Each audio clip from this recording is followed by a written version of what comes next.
lot of stuff that went around about the me generation and all its accompanying narcissism and all of the negative things that were piled up on that.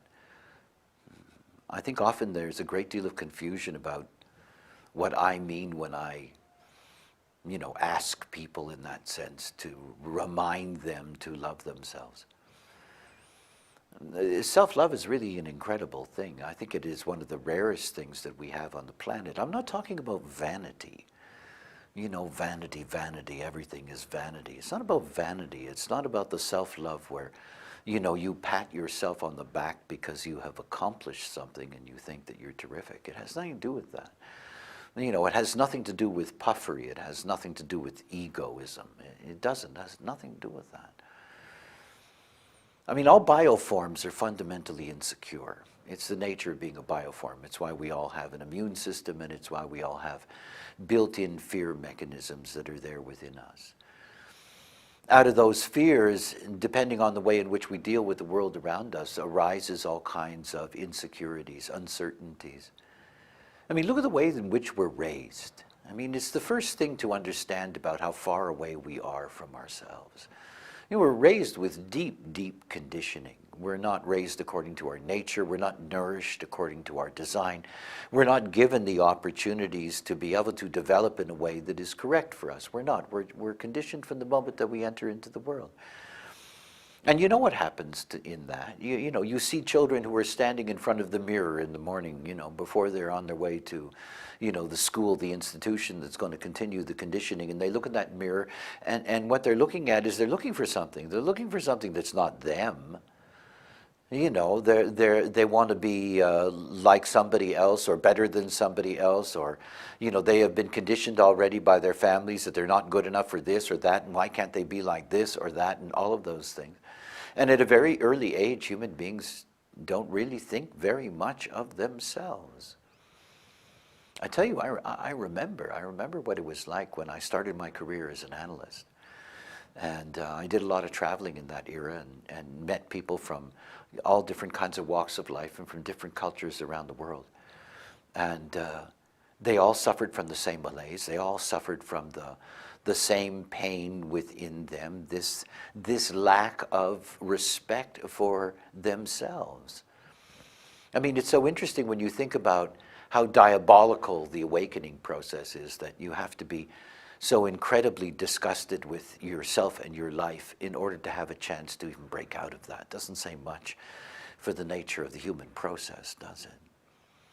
See, self-love is a really rare thing because self-love is rooted in your own authority. Your own authority.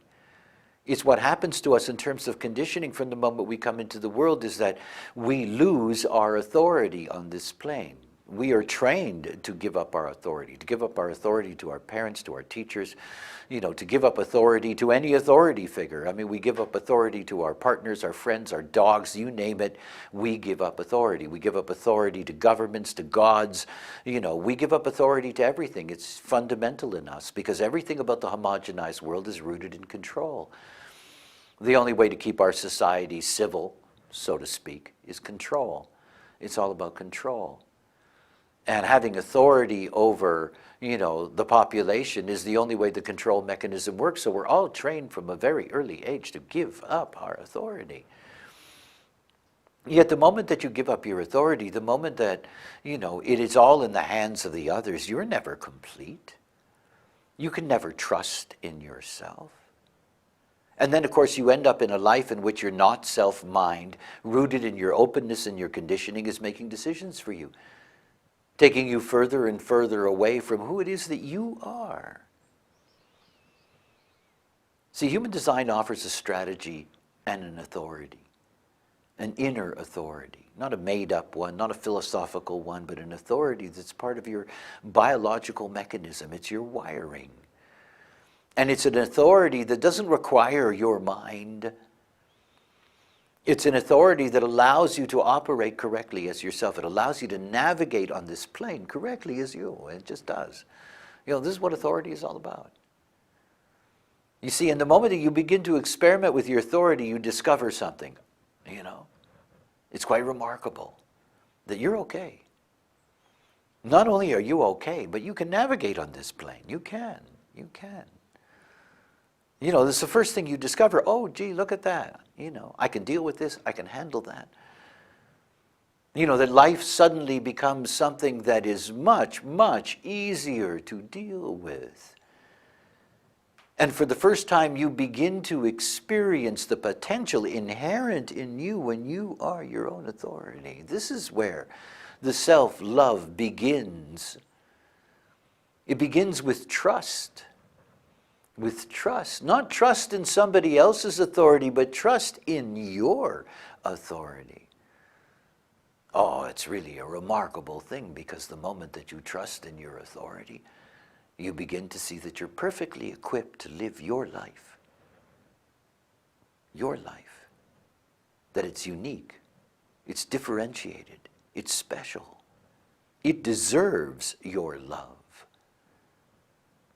You know, it's when you find this true security, you know, the security blanket that you can really hold on to, and it doesn't come from anyone else. It's you. It's you. It's just about being you. And you see, the moment that you can live that is the moment that you can feel that love. Self-love. Loving yourself. Such a beautiful thing. To love yourself is to open up love for everyone and everything that is part of your life. It's no longer rooted in your dependencies, your inferiorities, your inadequacies. All of those things no longer exist.